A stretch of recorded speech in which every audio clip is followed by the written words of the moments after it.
Hey toy family, welcome to the Marsham Toy Hour, where we discuss anything and everything toys. I'm Gary Ham. I'm George Gaspar. I'm Carlos East. I'm Don Datadub Kratzer. Welcome back, Datadub. All right, that's four, and we have a fifth. We have a guest joining us today, and oddly enough, much like his toys and customs, I had to enter a raffle lottery for a chance at an opportunity to speak to this man. And we won, guys. That's awesome. Whoa! I know. Our guest is a designer, a sculptor, a producer, and he's considered one of the best toy painters probably in the world. Just about everything this man does is highly sought after, whether it's his own toys or other toys he's painted for others. It's just very hard to obtain his work, so I feel lucky that we have him on the show. Everyone, let's welcome Paul Kaiju. Hello, everybody. Hey, Paul, thanks for joining us. Welcome. Hi, thanks for having me. Well, Paul, thanks for joining us. Usually what we do at the beginning of the show is we just do this quick little segment called Leaks and Sneak Peeks, and this is a segment where we talk about anything that we've seen on social media this week, a toy blog, or whatever that we want to share with our listeners. And well, let's do this segment real quick, and then we'll get into finding out what makes you tick. Do you have anything that you want to let the listeners know about, whether it be old or new, or something coming out, or a show coming, or anything like that? Well, lately I'm kind of into vintage Showa era play model kits from Japan, so I kind of have been investigating, and I found like a cool fix-it site. This guy restores old kits he finds that have been built up in their worse for wear, and he restores them. Some of these kits have pretty amazing mechanisms in them, but it's Showa plastic model Akashi Kogoro's model detective group, and I've been visiting here quite often. I salivate. It's really crazy.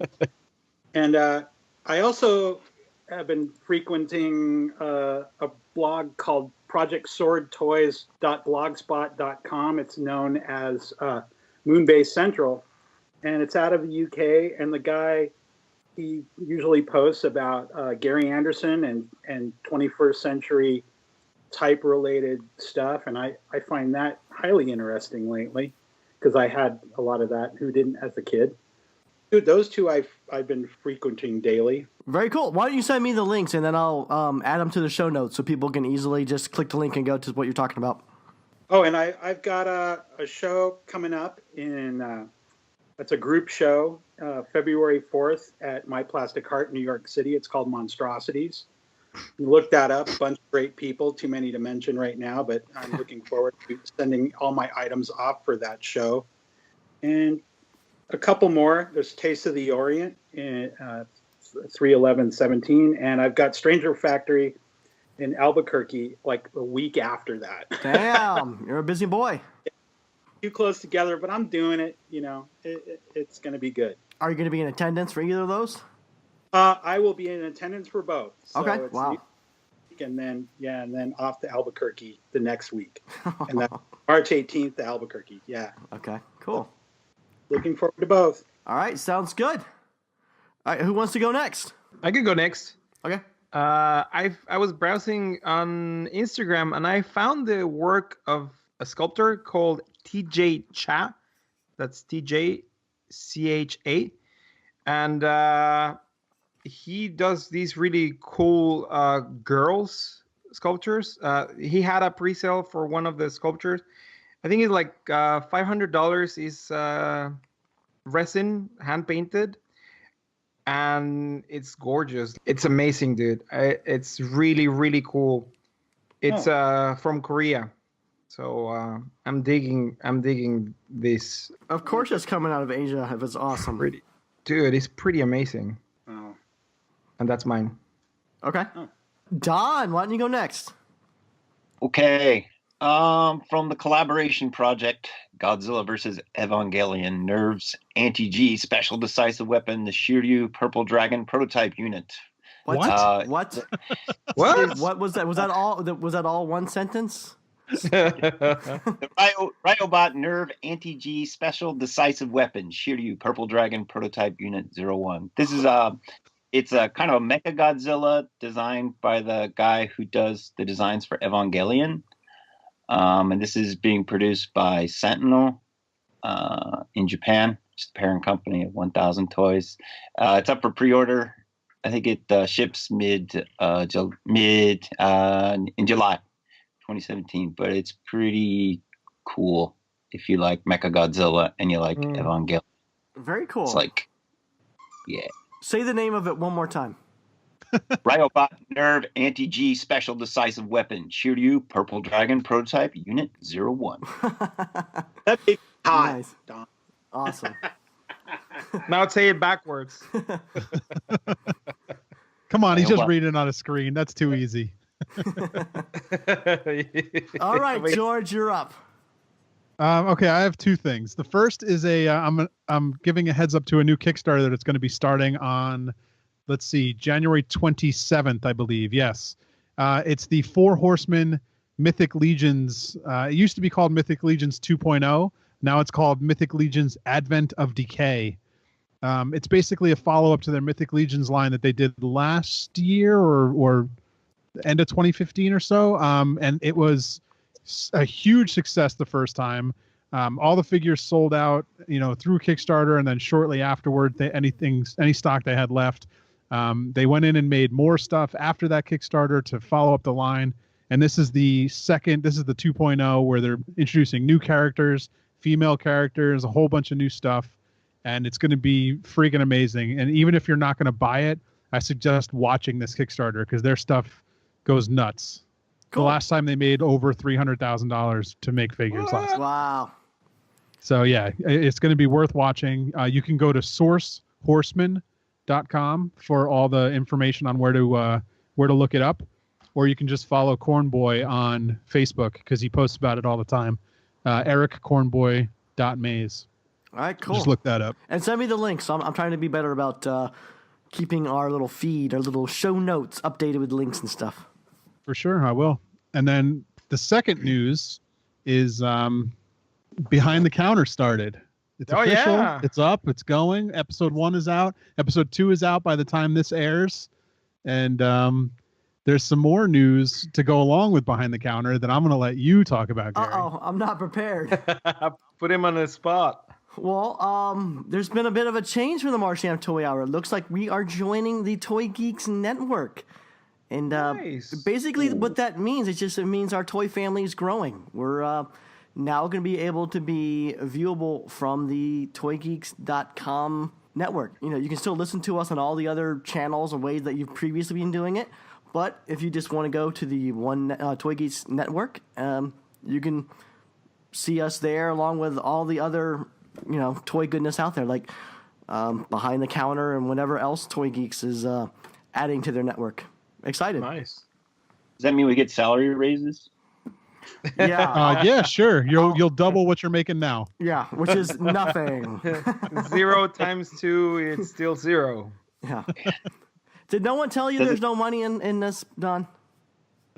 I thought it came with a dental plan, but maybe. I'll send you a toothbrush.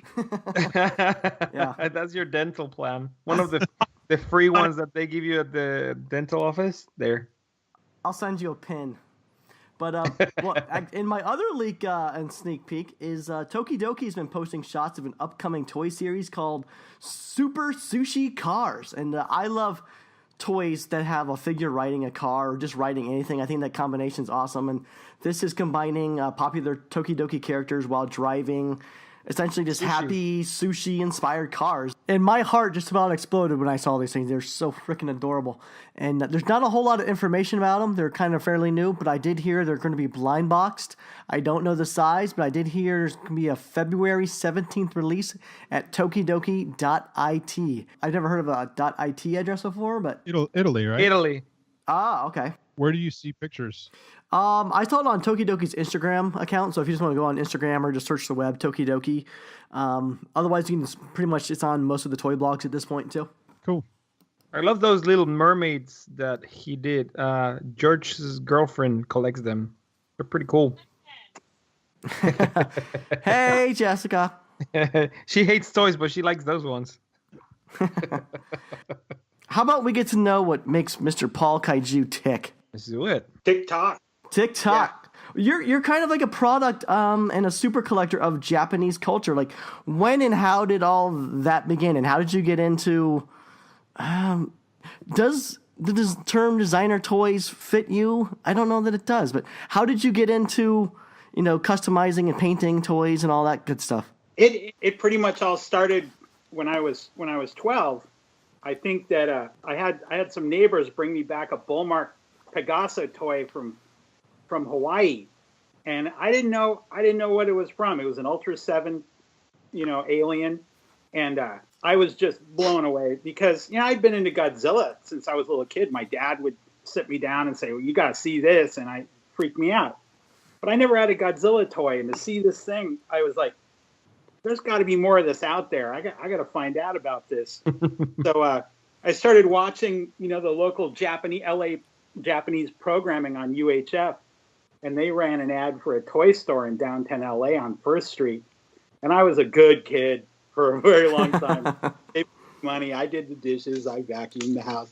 And my parents took me there, and I thought I was going to pass out. I'd never seen wall-to-wall, die-cast, vinyl stuff. I had no idea what it was, but I wanted it.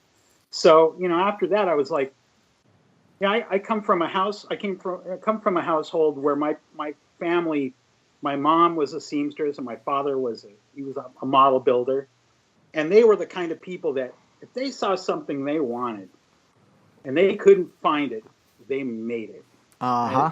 Nice. Or by crook. They researched, no internet back then. So yeah, you pretty much had to go to the local pickle barrel for the other artisans to find out how to do stuff. So I came from that environment. So being already a fan of the early Japanese toys and some of the mechanics and it's a bottomless pit. I was just fully inspired. I wanted to make this stuff, and I had Lego, and all that kind of thing. And I would take model kits apart and mash them together and make my own vehicles and stuff. Nice. I made some pretty wild stuff out of these Captain Crunch little diving dolphins. I think I made like little military ones. And, I just pretty much spent a lot of my childhood free time doing that kind of thing. And as far as the designer toy thing, I kind of never really felt it because it's always kind of been a part of my life, and I was glad, to be honest. I was very happy to see that come up. I would go to Tower Records when we had them and releases and go, wow, that's really wild. And occasionally I'd buy one and go, well, that's, the vinyl wasn't quite the quality I was used to. I prefer the kind of crude sculpture work on a lot of the early toys, and that really inspired me too. But so yeah, I kind of say that was my bridge. I didn't really kind of end up seeing much into that because I pretty much lived it most of my life. Right. So but that's the bottom line. But anyway. So you mentioned you're kind of like more of an Eastern Japanese vinyl kind of guy. Like, did Western toys ever appeal to you? Anything coming out of China, did that ever appeal to you, or did you just always prefer the quality of the soft vinyl? I always preferred the quality of the soft vinyl, and some of the patchy kaiju and the unlicensed stuff, and it just always something new, always something weird to find, and a lot. It was probably in the 90s when M1 started making the Sculpey type toys and all the characters that were never made. I just fully was into that. And so when the designer thing started kicking in, I thought it was pretty cool, but never really got into it. I'd been in a few shows and I'd painted some, and I was more into kind of the resin and stuff like that. Right. But the DIY movement is what I really appreciated about it.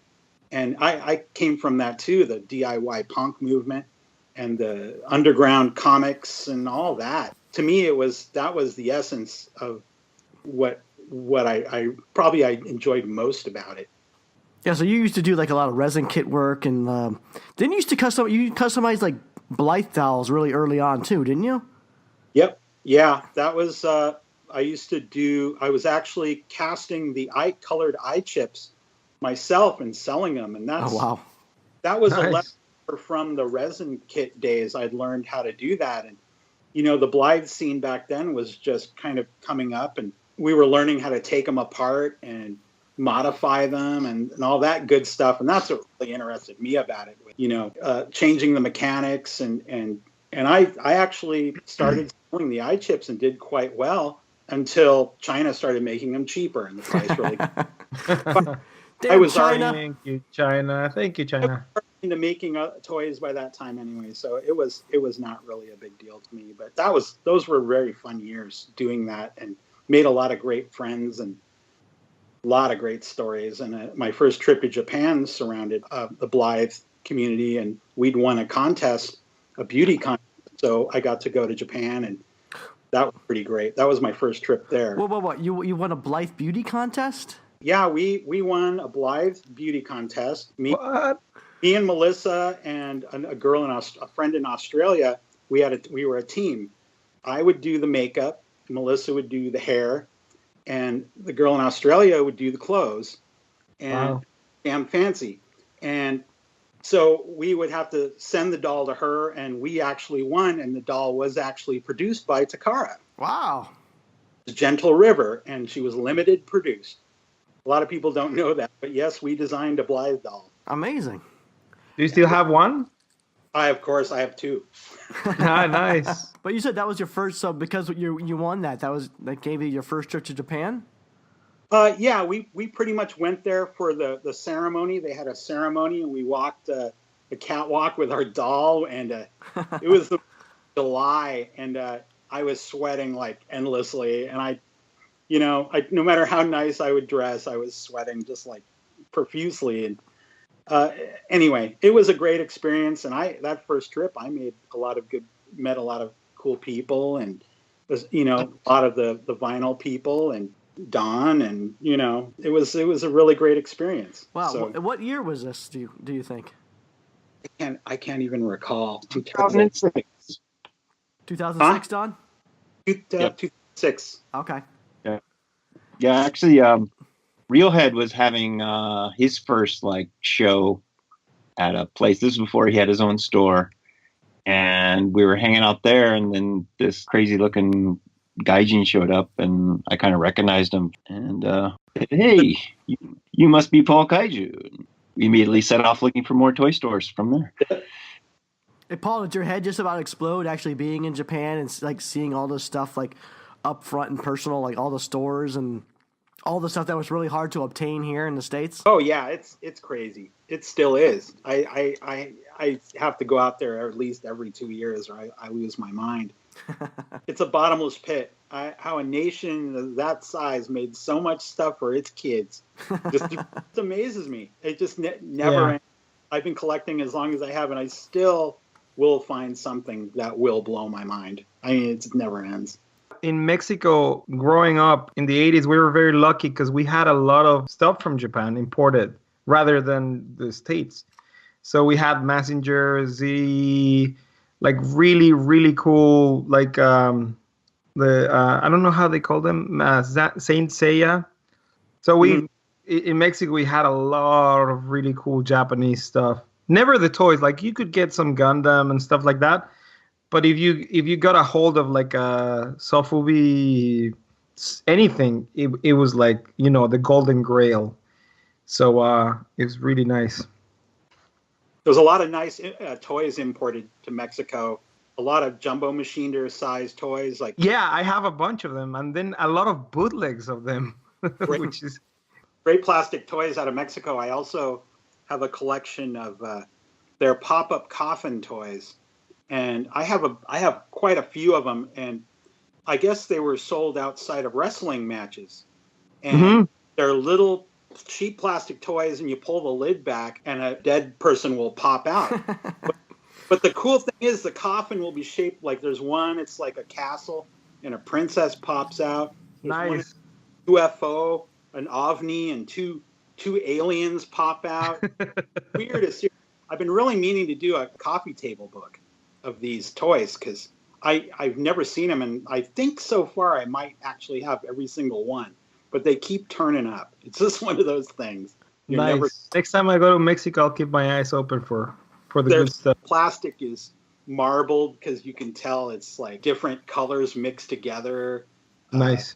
They're really wild toys, but I'd really love to do. I'm considering taking some nice photos and doing a coffee table book so everyone can see them. They're really outrageous. Maybe a Paul Kaiju version of those. That'll be cool. If I could find the factory in Mexico to do them for me, they have to be authentic, you know. Yeah, they have to be made in Mexico. Yep. Nice. Well, we know a guy that goes there to Mexico quite a bit, so maybe Carlos can do some investigating. I can do some investigating indeed. Hey, yeah, find out. Paul, before you started making your own vinyl toys, you used to paint a lot of these little babies. Yeah, I'd paint squeak toy animals. I used to go in Long Beach when I lived in Long Beach, California. Up the street was it was like a bridal shower, baby shower supply store. And I used to drive up the street and go in and you can buy them by the dozen, and they're little rubber squeaky cupies. People would hand out at baby showers, and I'd walk in there, and the guy would go, "You want more kickback?" We call them kickback babies. He goes, "More kickback babies, huh?" I go, "Yeah, got to get some more." And I'd paint them up, and I was selling them and handing them out, and I'd paint veins all over them. So my logo is derived from the act of doing that. That makes sense. I remember one time, I think it was probably DesignerCon, I didn't know at the time it was your Boss Carrion character, but from a distance, I'm thinking, oh, what's this, cool, like, elephant character. So as I'm walking to it, I'm thinking it's like an Edward Mobley, like, vintage elephant. And then I get closer, and it's just like, essentially it's like an Edward Mobley nightmare come to life. There's, like, creatures coming out of the hands, and there's, like an angry fish coming out of the butt, and, like, it was like, totally crazy. That's what he was inspired by. He was inspired by, I collect squeak toy elephants too. Oh, okay. Yeah, it's definitely, that influence of early squeak toys is definitely there in Boss Carrion. Oh, Nice. Definitely. So so I wasn't wrong. I definitely, I saw something very different far away, and then I got closer, and I got scared. Well, my work is done here. How did you get into like actually designing and sculpting for soft vinyl toys? I know you started out doing more customizing and paint work, and then Candy Bolton was on, and then even Don kind of reiterated that somehow like you instinctually knew how to sculpt for the soft vinyl process. Like, how did that all come about from growing up and collecting these toys, that you knew about the process and how to sculpt for it, and how did all that happen? Yeah, you're right on that account. I had plenty to go by all around me. But it was funny, around the time I remember, company I was working for in Long Beach, I'd pretty much lost my job there because they cut off the contract. And I'd been unemployed for a while, but I was still painting custom toys, for some change. And I just decided to go for it. And I was seeing Melissa at the time, and we were she was living in San Diego. And I was driving back. We were driving back and forth, and she goes, "Why don't we get a place together here, and you can just go for it, start doing what you love here because you're doing it anyway." So I packed up, and we found a nice little place here in San Diego, and we set up with a nice leaky studio, and I still work in, and said, "You know what? I'm gonna just sit down and I'm gonna sculpt this thing out. I'm gonna do it." So a couple of weeks straight, I, kind of experimented, and 2 or 3 weeks I had Boss Carrion hashed out, all surfaced, ready to go. And he was good. I sent him to Don, that really helped me out, get in contact with Maury, and Maury Kutzer of Reelhead said, "Go for it, and we're going to do it." And that's pretty much where Boss is from right there. Wow. What were you sculpting in when you first started it? It was Sculpey firm, the harder gray stuff, not the softer pink. Is that what you still use to sculpt with? I use the medium now.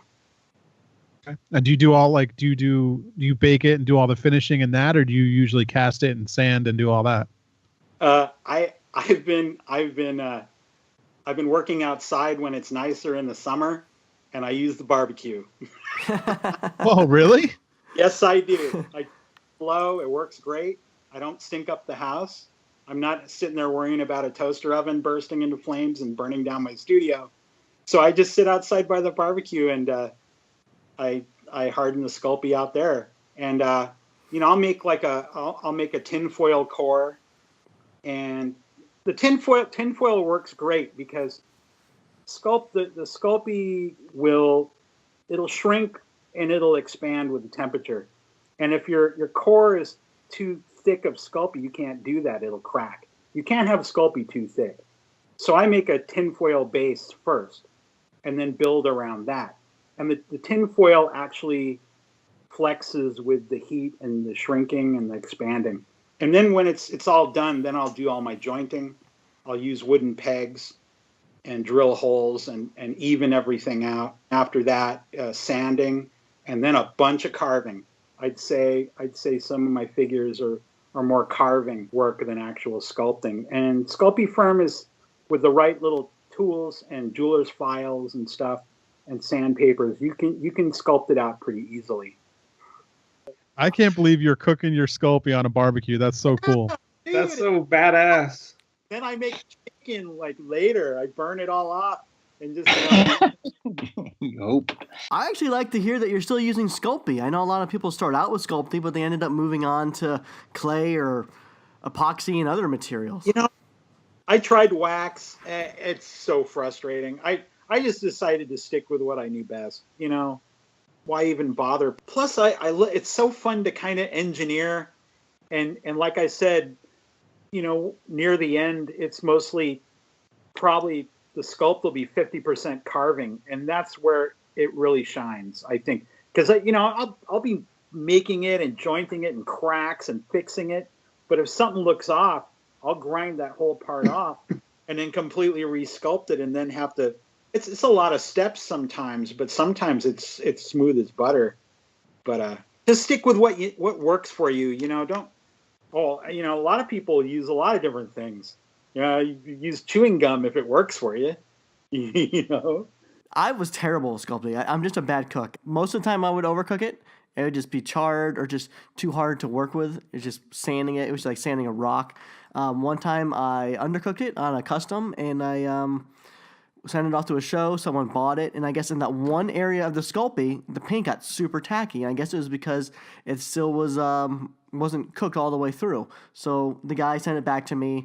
I cooked it longer, repainted it, and it hasn't had any problem since. I was just terrible with the baking stuff. Sometimes I'll actually intentionally undercook it in order to carve it, and then I'll rebake it and harden all that.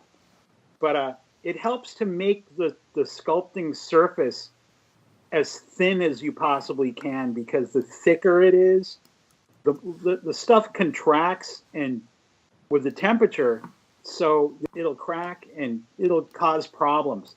So I just pack it with tons of foil.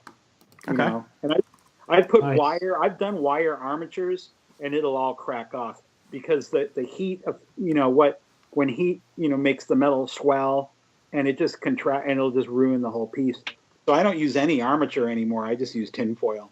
You can make a nice inner form, and then I have a pasta.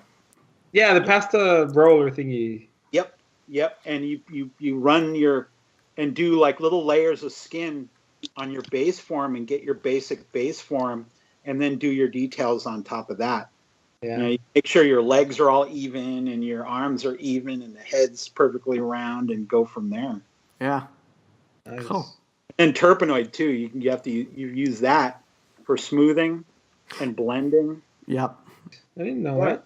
You can make a paste if you take turpenoid and mix Sculpey with it and mash it. Make a paste for filling, and you can make really cool textures with it too. Like peanut buttery consistency. You can go even thinner than that and use it to fill cracks and little seams you don't want and stuff like that. Oh wow! The guy I learned resin casting from, he was this Japanese gentleman, and he used this paper clay. The one that air dries. Yep. He used to do Bruce Lee sculptures and that stuff, and they were incredible. And I tried it. I couldn't master this stuff. It was just too hard. It's difficult. Yeah, very, very hard stuff. Like I said, you find something that works for you, that's what you use. Nice. That's great. We have a lot of new people to casting and sculpting and listening to the show, so all that advice is really great for our listeners. Thanks. Yeah, good. Yeah, please do. Please. It's like, it's what people think it's like some kind of, secret or something. It's what you do with stuff. You might even find something different than I didn't know. It's always something. It's crazy. Trial and error. Yeah. And Do what you can with the best of what you got. Yep.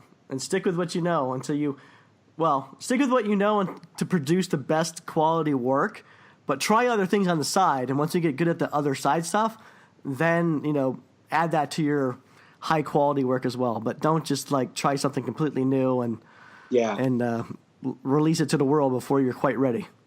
Sometimes you'll get some serendipity. Another time, serendipity. Oh, sometimes you'll just sit there crying in tears because I've been brought to tears from some things. Just the aggravation build up. Yeah, I'm not saying it always goes perfect. Sometimes it can be quite horrible. I don't take it too well. Yeah, and it'll dwell on me till I get it right, and I'll get it right. Nothing better than a happy mistake, though. I've had plenty of those. Oh yeah, those are the best. Those are the best. I love those. Yeah, exactly. It's so funny. The last sculpt I did, the Sparkman, I was gonna get the body done in 3D. I was like, I actually tried to build a lathe. Oh no! This is body like a rocket shape. So I made a foil form and I baked this shape. And I actually put it on a dowel, and I put a drill motor in a vise, and tried to carve it, and and it was wobbling and going up. So I shook my head. I was like, this is just not going to work. This is absolutely And I called my friend who does 3D. I was like, dude, you got to help me. I go, I need this. I just want the body, and I'll sculpt, the head I already had done. So he came over and brought his laptop, and we designed the body and everything. And I was like, yeah, print that as soon as you can, And he went home, and the next morning I woke up and I looked at that thing and I was like, okay, I'm gonna do this. So I had it done. I had it done by the end of the day. It was perfect. I just did it by hand. I filed it by hand. I had to call him. I'm like, dude, stop. Don't continue. Don't continue. I got it. He goes, I knew you would. Yeah. And I'm like, thanks anyway, but save that file. Oh, definitely. Yeah. Just in case. That's awesome. Yeah, that was really funny, and I'm really happy the way the sculpt came out. I was like, I 3D would have been beneficial in that, but I just couldn't let it slide.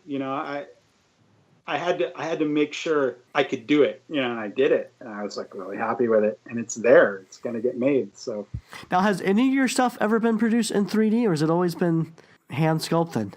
What about the large stuff that Toy Art Gallery did of your stuff? Was that 3D printed and then CNC'd? That's all hand sculpted. Wow. Okay. Wow. I learned a lot sculpting for Tag. That's another thing. Sculpting for them. Working with Ricky and stuff, I actually learned a lot through that process, which helped me with my own stuff. So Dual Bat is actually partial 3D, and I sculpted the rest using epoxy sculpt. Oh, okay, cool. So he's just enlarged, and I went over to my friend's house, and I go, just split the body, put an axis right through the crotch and clone it and tilt it, and he did it, and it was perfect. I go, that's it. It took 5 minutes. So I go, nice. Print that. And he printed all the pieces, and I got back and I cleaned them up, and I did all the extra head. One of the heads Sculpey. Some of the other parts and the hands and stuff are redone in Magic Sculpt, which is great stuff. I use that quite a bit for filling and jointing in the Sculpey. Sculpey can't hold the wood dowels too well. So I usually will bore the area out with a big drill and then fill it with epoxy, and then drill my holes for my wooden dowel so I can test the jointing of the legs or the arms or whatever. It's all self. I just learned it through trial and error. Yeah, you're like homeschooling. Yeah. How was it that you were just a natural at designing for the sofubi process? Did you already know like how all that stuff was casted and worked in the process to sculpt well for it? And I've heard that you design really well for sprays, to be sprayed on. Like how did you learn all of that? Just kind of looking around my collection and kind of understanding what's possible by seeing what other companies have done. Like Gargamel, their sprays they're a great example of directional sprays. A lot of the early vintage, even by mistake, you get a good idea of how some angles affect others. Also, I'll be honest with you, taking them apart and looking at them, looking at the jointing, looking at the angles, you can get a good idea of where they're pulled and how. So you get a sense of it after a while of what will work and what won't. And sometimes you just have to follow it and believe in it, because a part will be sent back and you will have a little bit, which it hasn't been. I've not had to do anything major like that, but there's been a couple instances where I thought I should maybe add another cut or separate a part because it wouldn't be pulled, and I should have, and I ended up getting it sent back to me, and I had to fix it, and I should have just, it's just this intuition you kind of develop that kind of helps you along the way. You just have to believe in it. Right. Do you have a sculpting background, or was this your first? Was that your first attempt at sculpting? I used to goof off with Sculpey a lot and make monsters and paint them, and they'd end up falling off the shelf or getting destroyed while moving, or I'd always kind of wanted to. And back in the 90s, I used to frequent the resin shows like the Mad Model Party in Pasadena, and I just hadn't really refined my work enough back then, and it just took a while, and I just decided that I was collecting the Billikens and the very super detailed, and I love super detailed, but the Sotheby kind of look was easier to slip into. It just kind of fit a little better, and I kind of decided to stick with it. You did a lot of resin versions of some of your characters, kind of in the year or two before you did your first vinyl toy. Yeah. A lot of my characters were actually sort of prototyped as resin first, and with a lot of changes, but some of them are pretty close. But the first Mockbat had one eye, and it looked completely different. But stomach that popped open, and that was a mess. I don't resin cast much anymore. That's a lot of work, man. Does it? I fully respect anybody that does it. It's much better when someone else does it for you, right? Absolutely. Exactly. And that's another thing is learn. That's another great way to learn is actually casting yourself. A lot of people, they'll come with a sculpt and show it to me. I'm like, there's no way you can't get that made. But why don't you make a mold and learn how to pull your own parts and pieces and what doesn't work, and about undercuts and fingerprints and and where bubbles build up, and that's the main thing. You got to learn how things flow, and anyway, the resin is a great teacher. It's very unforgiving if you don't channel everything a million times and pressure it. It can beat you up. Yeah, I try and tell all people who want to be sculptors to learn mold making, because you'll know so much more about how to sculpt if you know how to mold too. I agree. And if you're working with a company, you can tell that you know what to tell them. The lingo, you know what you're talking about. and it's easier to communicate, especially if you're communicating with either Japan or China, which the language barrier is hard to begin with. Even though you're dealing with somebody that speaks English, it's easier. It's easier that way. Plus, it only can improve you, and maybe you could come up with some even wilder designs if you know what's possible and what combinations to make something even wilder. You know, you never know. You never know till you learn. Yeah. You know, so. Did you ever go to that shop in Burbank that was there? It was back in the probably late '90s called Creature Features. Do you remember that? Like when it was like an awesome resin shop. Like, man, that was the heyday of all those resin kits out here. Yeah, yeah. I remember that place and the Mad Model Party. You know, I always used to go to that and think, why isn't there more toys? Why aren't these people making toys? You know, and I'd tell them, I go, that's a great, you know, resin figure. You should make a toy of that. And they'd look at me like I was crazy. It's like, they're like, you mean a tin wind-up? I'm like, no, make like a doll of that. Make like, you know, that's outrageous. It would do really well. And they would look at me like I was nuts. And I was like, we need more toys in this scene. You know, I was purely to the Japanese toys and stuff. I appreciated all the Universal and all that, of course. And I was inspired by, you know, Paul Blaisdell, who did the Saucermen and It Conquered the World. And I always wanted to see more toys, you know, and it took a while, but I think everyone caught on. It seems like it now. And I think some of those guys, like the guys from Sideshow, I think they all started in that resin stuff.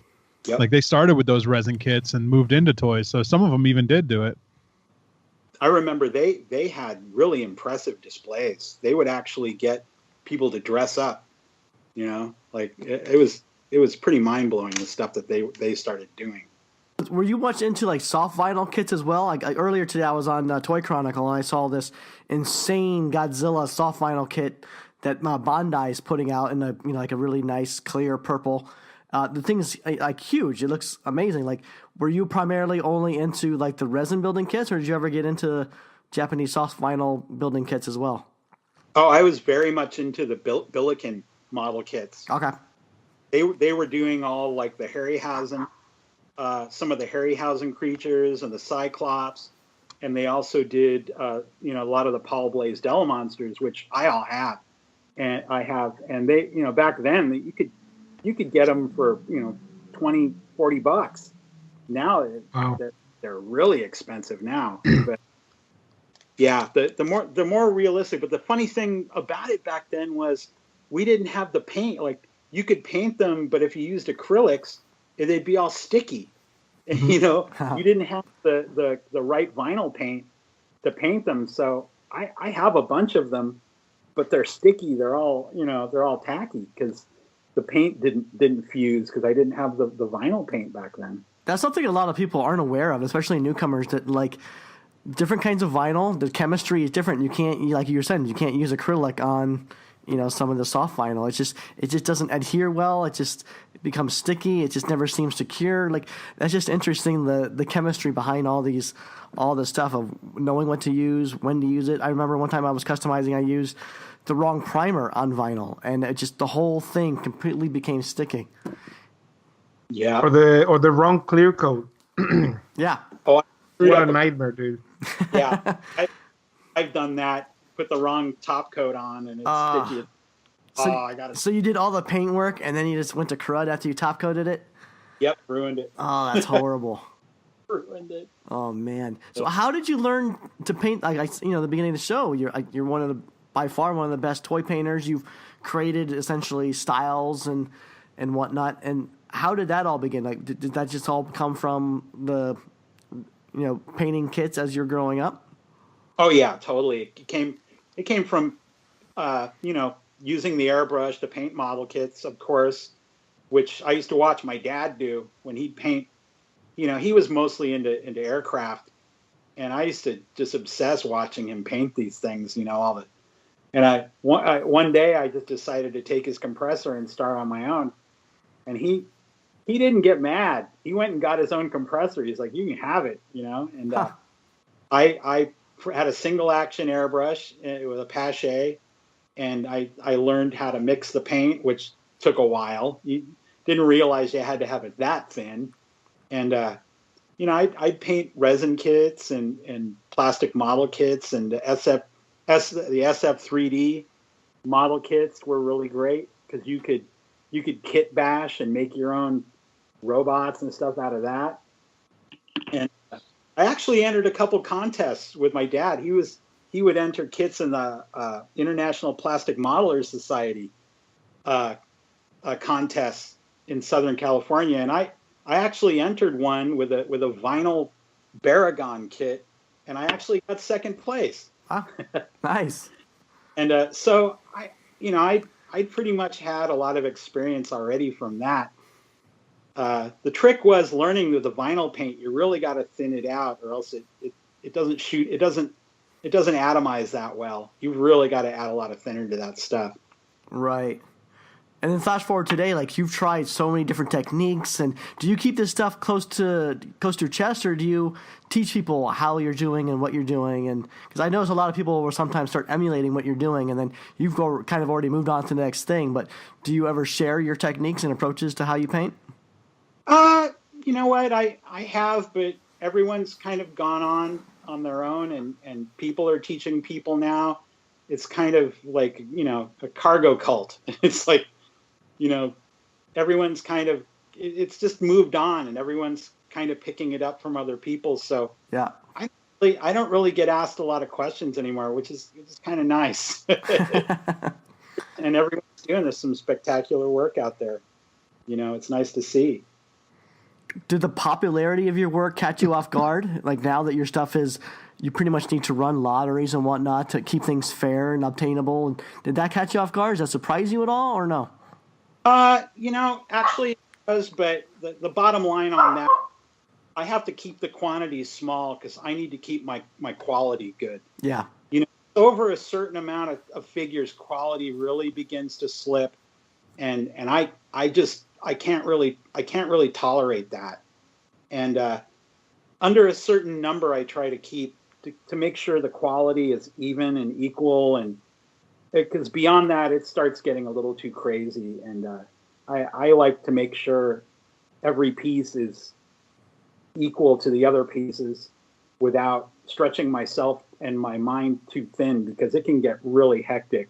Because sometimes I paint, you know, by parts, and assemble them after they're all painted, and it can be pretty nerve-wracking process keeping everything organized. So I really don't want the quality to slip, so I keep my numbers as low as possible. Henceforth, I need to do the lotteries and have to do it that way. It's the only way to keep my quality good. Right. No, I think that's awesome. That's great. What he's saying is true, you know, like sometimes you got to make a sacrifice of numbers, you know, versus the quality of the paint. Because if you start making a lot of the same, even if you're changing a little bit and stuff, you know, there's a point that the quality starts dropping because you're tired, et cetera, et cetera. I like to get things, you know, if I set my target, it's got to be met, because I don't want to see it again tomorrow. Exactly. Yeah. I got so many heads I got to do, and I know I'm going to hate painting the eyes, so I don't want to see more than that tomorrow. Yeah. This last designer con was extremely hectic for weeks. I mean, I worked really hard this last one, and I was really happy the way everything came out, and I was really hoping everyone would be too.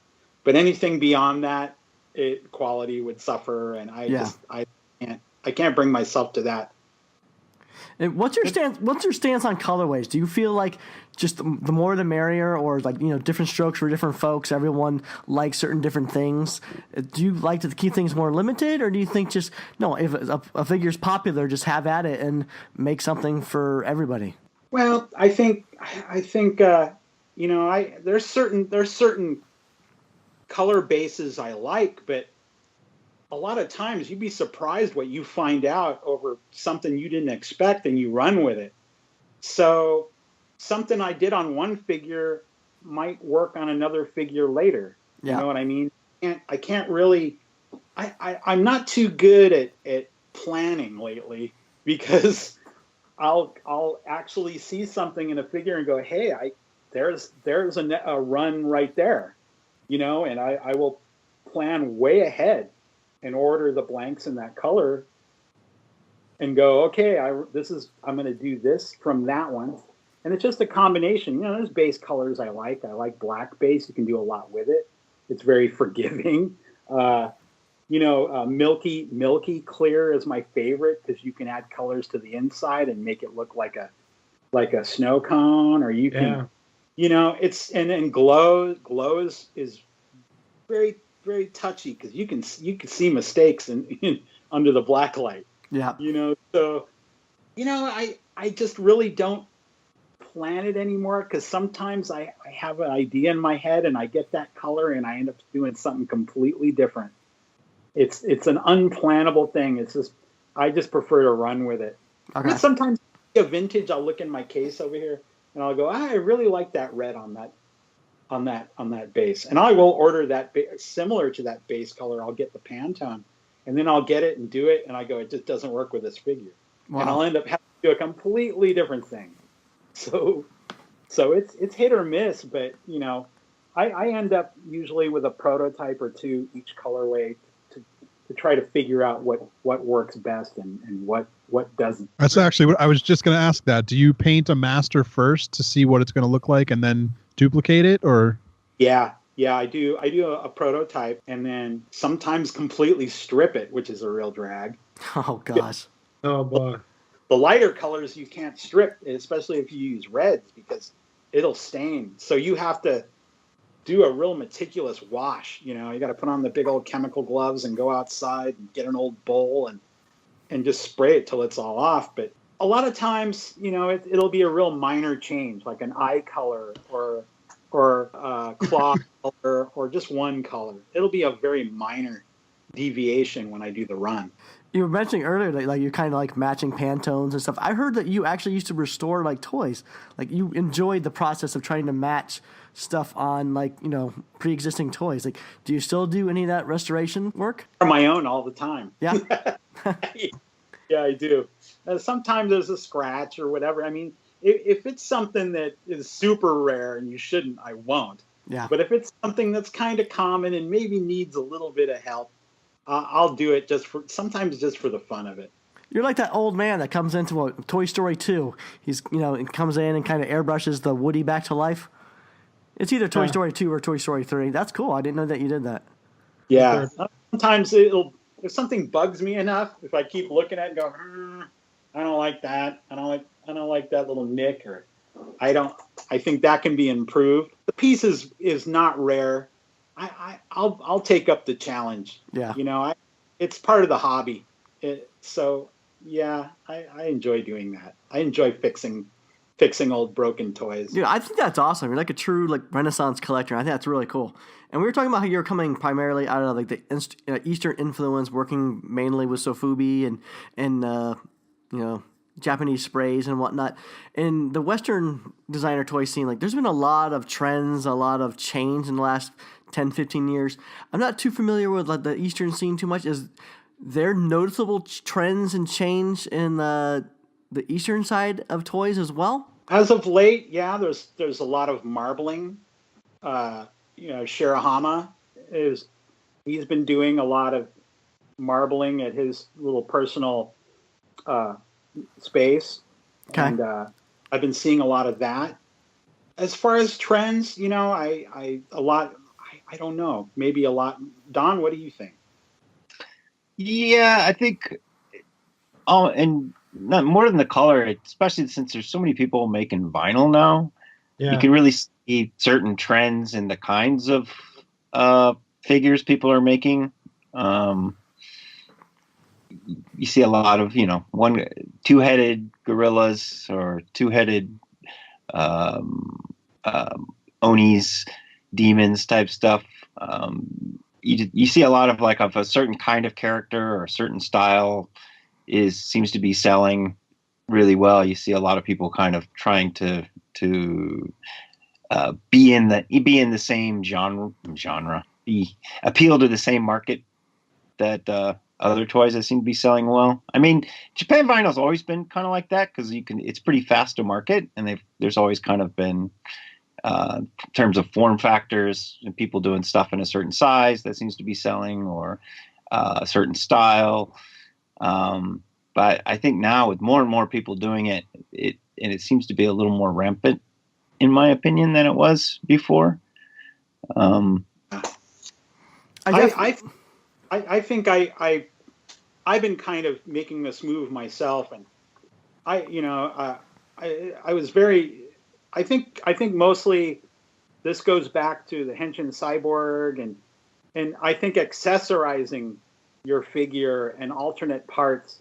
I think that's what I have always kind of enjoyed, and like different headsets and stuff like that. Real Head does that. Like a lot of other companies have ran with that, and I kind of like that. That's what I'm kind of trying to do more of. So if you have maybe 5 of the same figure, you can change each one up with maybe changing a head, or even when it has 2 heads. So always kind of holding out, hoping to see more of that kind of thing. Yeah, that sounds cool. And I know there's a different type of part swapping too that's completely different than what you were talking about. But Lulubelle Toy Bodega, I'm out here in Phoenix, and they recently moved. And during their moving, they had a part swapping party where they had all these figures laid out on the floor, and the people who were there got to swap heads and arms and bodies and all sorts of different parts, trying on different other toys and just making really cool things with it. Did you ever get into that trend of part swapping with different toys? I don't. Like I said, no. I am sculpting headsets. Like my newest figure, I've sculpted 3 different alternate heads for it, and I just got the test shots. But eventually, I'd like to, include maybe 1 mystery head. So if you have 2 Chimera, you can change the head or the tail weapon if you want, and like even with the Hyper Kraken that I recently did too, it comes with an extra head and an extra closed fist hand. That's kind of off the Billikens. They came with alternate heads and alternate parts, so you can make the different versions, maybe from a different movie or a knockoff movie or whatever. But I saw that thing they did at Lulubelle, and it looked like a real blast. It looked fun. I wasn't able to make it, but it looked like they had a lot of fun there for sure. I like how all the parts were out in the sun, so you get. It was nice and warm, so you could put them. Yeah. Nice. Yeah. That looked like everyone was very happy and had a doing that. That's what I really enjoyed seeing. Yeah, and actually, I was just at Lulubelle last weekend checking out some of their stuff for their upcoming show, the Ichi 10th anniversary show, and I actually got to see, when you were talking about marbling, I got to see James Groman's TRex. He did like a marbling effect on that, and it looks incredible. And it was actually one of the first times I actually seen a marbling effect that looks like a true raw meat. I've seen some other ones where the colors it just didn't pan out the way it looks like raw meat, but his looks incredible. But what surprised me most was the marbling was only on the exterior of the figure. It didn't make its way to the interior, and I really expected to see the interior and the marbling on the inside. Why is it that the marbling doesn't reach the inside? Do you know, or Don? It's funny you bring that up. Last time I was in Japan, I went out to meet. You go meet people at Mandarake, and I met Dennis who cast those, and we went to Tokyo Hands, which is a multi-story department store. And I was talking with Dennis, and we ended up in the kitchen department. And he goes, oh, let me show you some stuff. He grabs a kitchen ladle. He goes, oh, I use these all the time. He uses them to slosh the vinyl in the mold. He's got all kinds of crazy tricks. And he was showing all these household items he uses to actually put the vinyl in the mold. It was very interesting. His technique. If you it must be a great to have all that stuff at your disposal so you can learn how to do it, because he's absolutely mastered it. That is amazing work he's been doing. Yeah, it was incredible. I was really impressed. I mean, the James Groman, his sculpting work was insane. It was the first time I've ever seen it up close, and I saw his submission for the show, which was King Corpse. Incredible work. And then I saw the marble T-Rex. Just really impressed. Really. Yeah, James Groman does great work in general. He's OG. The pieces are massive. The pieces are absolutely massive. Your stuff isn't near. Do you want to go as big as James goes? Boss Carry Charge, possibly this year. He's pretty big, and I'm hoping to send him to the production path as James Groman took. So we shall see. Very big figure. And that's big news. So looking forward to it. That sounds cool. I think we should stop here and take a brief moment to mention some of the sponsors of the Marsham Toy Hour. We have printsonwood.com. If you have any artwork or photography you would like to see printed on beautiful, sustainable wood, head on over to printsonwood.com and see what they can do for you. They do amazing work, and they've worked with a lot of great artists and doing runs of limited edition fine art prints of their artwork. So check it out. And we also have 3dretro.com. You can head over to 3dretro.com for all your designer tour needs. Or if you're in the Southern California area, they have a brick and mortar location in Glendale, California. So head on over to one of their many events, or just pop on over and see what they have in store. Also, StrangeCatToys.com. Head on over to StrangeCatToys.com for all your designer toy needs, and be sure to use the code MARSHAM at checkout to receive 10% off your order. Strange Cat Toys does a lot of pre-orders, and so anytime you see one of these pre-orders pop up, head on over to StrangeCatToys.com and use the promo code MARSHAM, and bam, 10% off your pre-order. That's pretty awesome. Thanks, Strange Cat. All right, so Paul, a lot of this stuff is our designer toys or art toys or whatever. They're sold through conventions and whatnot, but you also sell your stuff like after parties and whatnot, like at Gunzo and Five and Dime outside of, say, like San Diego Comic-Con. Do you like being in the convention environment, or do you prefer being more outside and selling stuff just directly to, like your fan base? Well, I think Designer Con is absolutely fantastic. I wouldn't give that up. But as far as San Diego Comic-Con, I think a lot of the creative movement, such as toys, has been kind of alienated and chased out. It's not what it once was, and I think that the way things get better is by moving out and breaking out of that spell every once in a while, because you never know what kind of good will come out of it. So I'd say, like the Gunzo thing, I feel as of this last one, I mean, it's a fun event. We got tacos, we got people, the weather's gorgeous that day of the year. It's been for the past, knock on wood, for the past 2 years. But I think I'm beginning to feel it's kind of starting to break, because a lot of people are just coming out for that event. And it's like all these people coming out from, people, my fans and my friends coming out from LA, but they're not going to the con. They're strictly going to our event, which I'm absolutely grateful for, but it's kind of like, well, why am I still doing it in San Diego? Yeah, right. Exactly. Move it more to everyone that's coming out here, or somewhere in between. So I don't know. I think it's necessary to move out and sort of see. I call it like, it's like seeding. You got to spread the tree a little bit around, Yeah. When a place is just, you don't fit anymore, you got to make things happen. That's what hobbies need to do, or they deteriorate and they fade away. So, right. I think as long as it works for you and everyone willing to show up and hang out and be part of the hobby, I think it's necessary. So, right now, I think there's no telling what the future will bring for that. But, we have the designer cons like a guarantee. I'm not missing that every year. Oh, nice. That is an incredible convention. I look forward to it every year.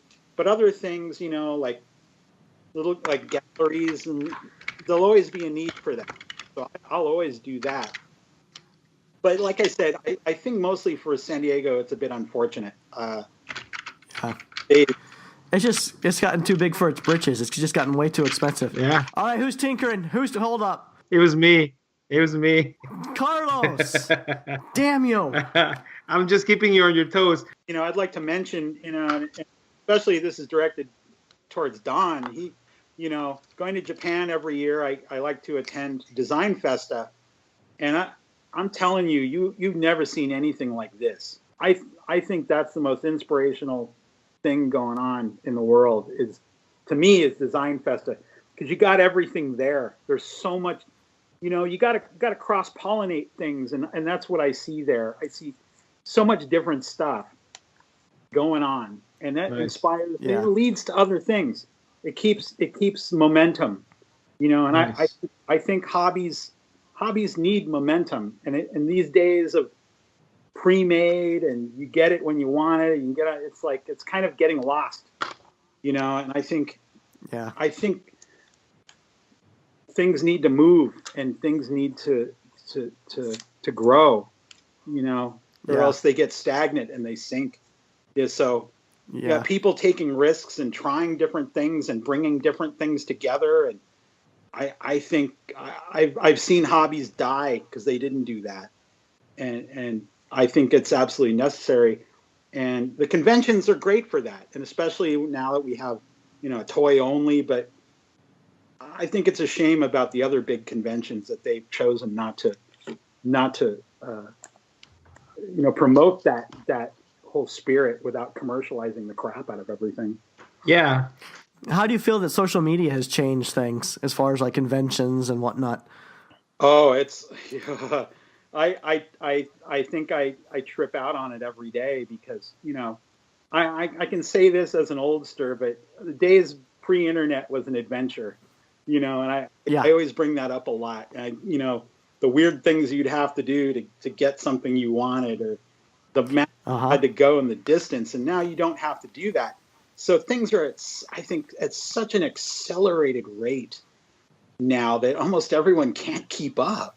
You have like this amazing 3D stuff and lasers and robots, and I mean, we've got so much at our disposal. Yeah. It's like here, it's starting to look like a robot shop around here because Melissa learning Arduino, and it's just like, guys, there's so much stuff. I know people that do 3D printing and scanning, and it's insane. It's too much, and it's crazy how accessible everything is. And it's getting better, and it's getting better and better, faster and easier to use, and like you were talking about Design Fiesta. I think like with Instagram and Facebook and all of these like conventions that probably I didn't know about 5-6 years ago. Like everything just seems more like just available and accessible now. And I can't go over there, but I definitely see. It seems like every weekend there's like a new convention overseas, and it's just like I wouldn't have known about that stuff before unless I subscribed to some crazy magazine or had already been a part of a an underground secret forum or something like that. Now it's just with social media, it's kind of all there for the taking if you do your searches. Yeah. Oh, China especially now. There's like a new a different new little kaiju festival. Like I get a lot of offers to participate, but I have to turn a lot of them down because there's so many. It's like, sorry, I can't do it. It's like I just got it yesterday. I can't take this one either. So the scene over there is really, really exploding, and I have a feeling I might go to China this year. There's a lot of really nice collectors out there, and I like to go meet people. And that's another great conventions is putting names of weird online handles and stuff like that. It's like always so much better to meet people than constantly have this, there's Thingamabobber 2 like in my picture again, or made that comment. Then you meet them and it's like a totally different story. And I think we need to keep that, and that's really important to me.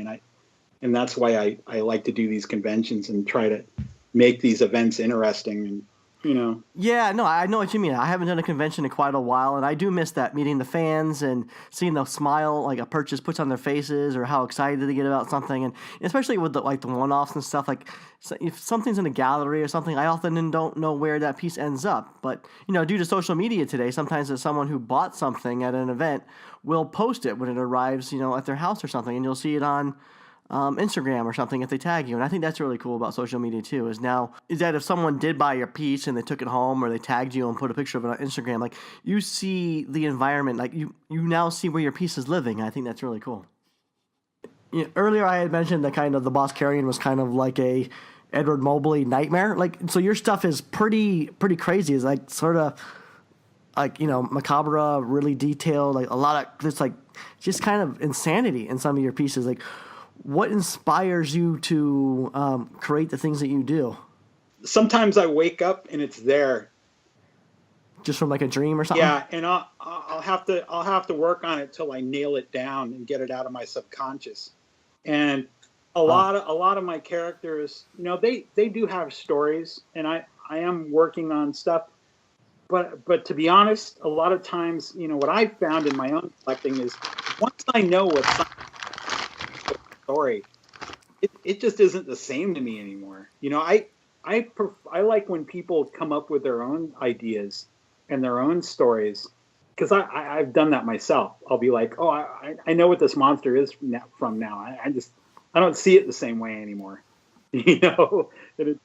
Sometimes I won't give out too much information. I think I like to let people ride with it and make their interpretation of what it is or what it might be. Sometimes you just got to let mysteries be mysteries. But I'll tell you what, I do have a lot of stories in the works. Everything is connected in one way or another to each other, and I'm just not a writer. Right? Yeah.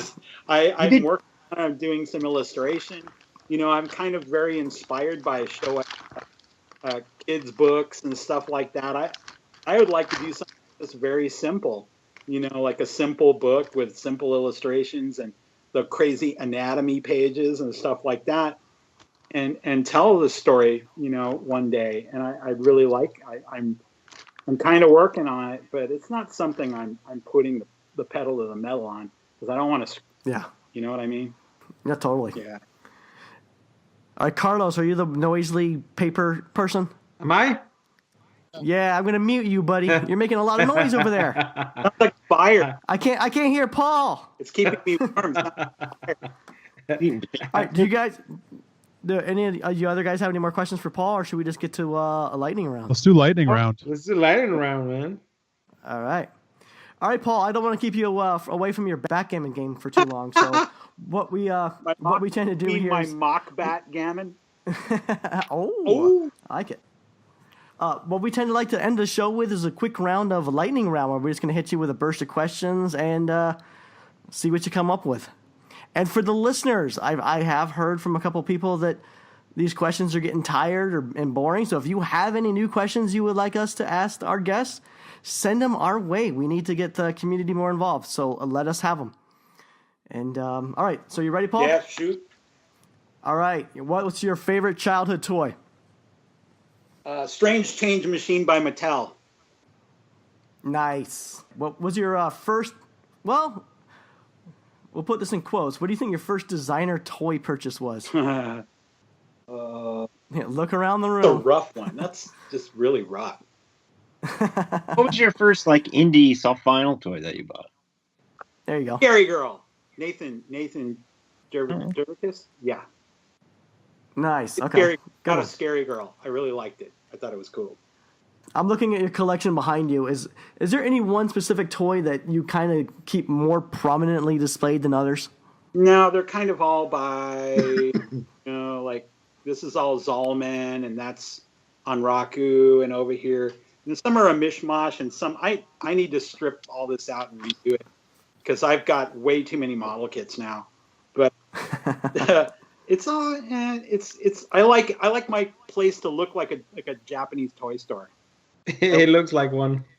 Believe me, if I had a choice, I would I'd put in a cash register and candy and Japanese pop records and have like a little store in here. I would totally do it. You got any gachapon machines in there? They would have to be like the vintage kind, like the old school kind. But I would totally love to do that. All right. You might have already answered this. What was a toy that made you want to make toys? Any specific toy? I would have to say Bloppus. Okay. Bloppus, the Invader Bloppus.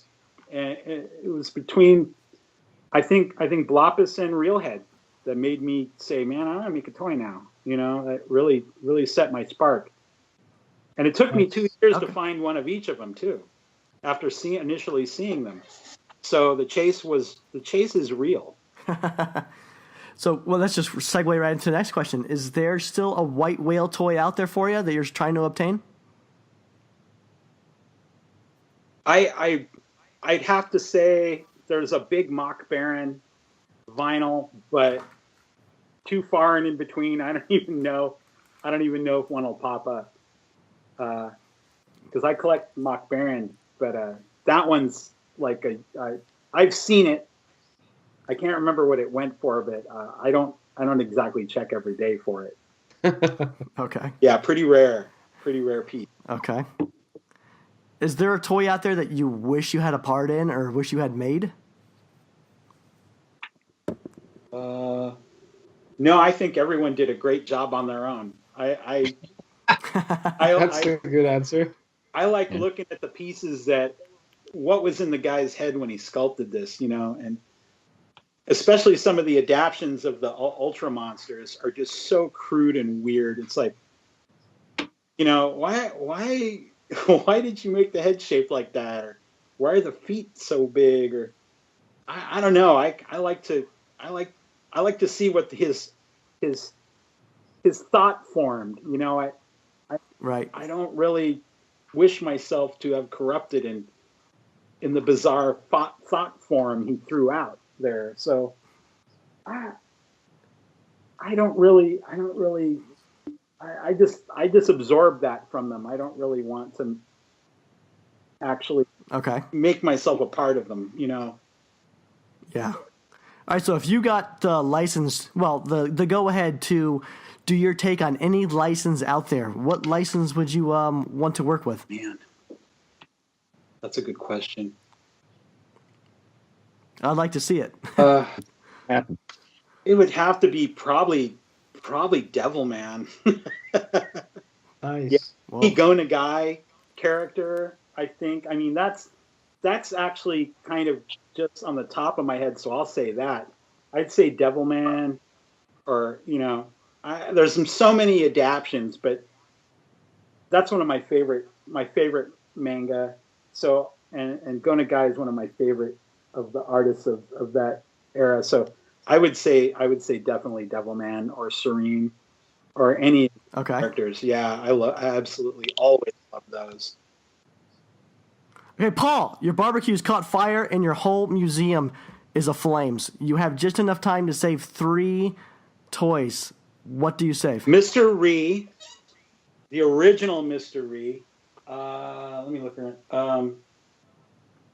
My missile firing Mechagodzilla that I've had 12. And my big die-cast Gakeen. Just those 3. I'd probably run for those 3. Nice. Yeah. Okay, you got a lot of projects in the work. Is there anyone that you haven't collaborated with or a company that you want to work with someday? I think I'm gonna start kind of maybe tapering off a bit on the collaborations and concentrate a little bit just more solidly on my own lines. Nice. Okay. If anything, you know, maybe handfuls for other artists to paint. But I really kind of am pulling back a little bit out of that. I think I'd prefer to concentrate on my own lines a little bit, and, you know, a little bit more artwork and more swag product and T-shirts and that kind of thing. Okay. Oh, sounds good. Pennants. Yeah, pennants. Yeah, get in some pennants, some pins. Yeah. You collect pennants? I don't, but I've been saying I think that's something that this art toy thing could get into. The next as big people thing. are running out of space and whatnot. I don't see why not. Some of these popular artists or popular toy brands out there. I don't see why a pennant wouldn't probably do fairly decent with a fan base. I'm not saying make runs of 1,000 or 500, but maybe a small run of 50 or 30 or like what we're doing in toys. Why wouldn't a pennant be a great thing? But we'll see. That's just something I've been Forecasting. I've been pitching. Hey, Yeah. that's what I'm talking about. That's right that's out of left field. You're working the full deck, my friend. I try. That's a good one. Well, Paul, that's it for the lightning round. We have a call from our first caller. Oh, yeah? He's got a question for us. So you want to stick around and help answer this question? I got plenty of coffee and I got no. All right, here we go, guys. Hey, Marsham Toy Hour. Jeff Maxfield here. Long-time caller, first-time listener. Always wanted to say that. So, anyway, I wanted to actually ask a family-related question. So, I actually just had a baby girl this last year, and I have a big toy collection myself, aside from trying to do the toy art thing myself. What advice do you guys have for having a collection and having children? Just let me know whenever you can. And also, be sure to check out Wrestling Move Monday, hashtag Wrestling Move Monday. Every week I put up something with my toy project and wrestling moves. Bye. Gary, you want to take this one? Yeah, if you have kids, I'd say just stop collecting. It's, kids are expensive, and you can no longer afford your collection. Those are sticky fingers, man. Sticky toy. Free sticky toys. Squeaky toy. I Get them nice and patina. Get that baby There you go. patina. Get that baby patina on those squeak toys and collect those. Yeah. Collect them all. I mean, really, all I can say is, one, just you can teach your kids to be aware of your toys. Kids are teachable. Get some baby gates, doggy gates. Try to keep your stuff all kind of sequestered, maybe into one portion of the house. Electric barbed wire. Babies are short. If keep things above like 3 feet and higher on shelves, you should be okay. Vertically challenged. And or get a storage unit, get things out of the house. And Aren't babies the perfect excuse though? Like, oh, I'm buying this for the kid. Like, this is for the kid.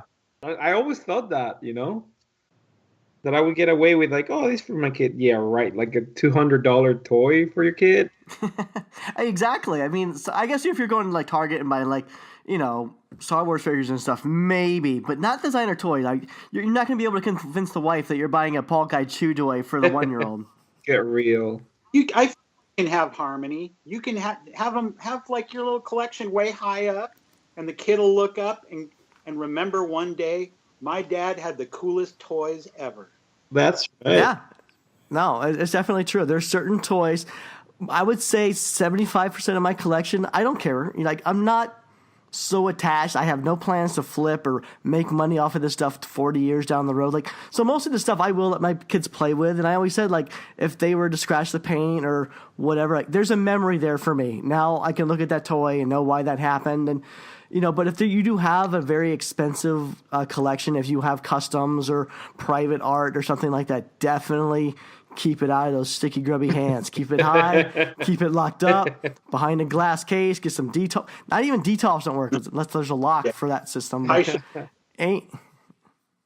thanks, Jeff, for calling in, being our first caller. Anyone else who wants to call and leave us a message, it could be a question. It could be just something you heard on the show that we maybe got wrong and you wanted to yell at us, or you just want to yell at us just for the sake of yelling at us, whatever you want to do.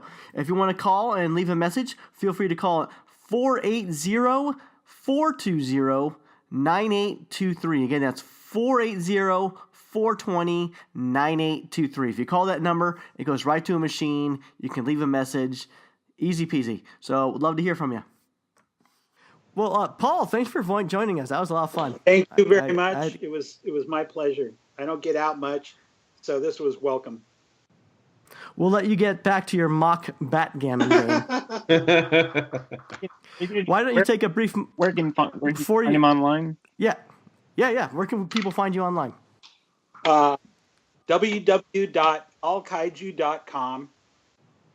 There's my blog, and there's a shop in there with coffee mugs and T-shirts, and also on Instagram, Paul Kaiju on Instagram and Facebook, and that's about it. All I really use anymore. And are your shows listed on the website so people know what show to go to? I'm a little behind.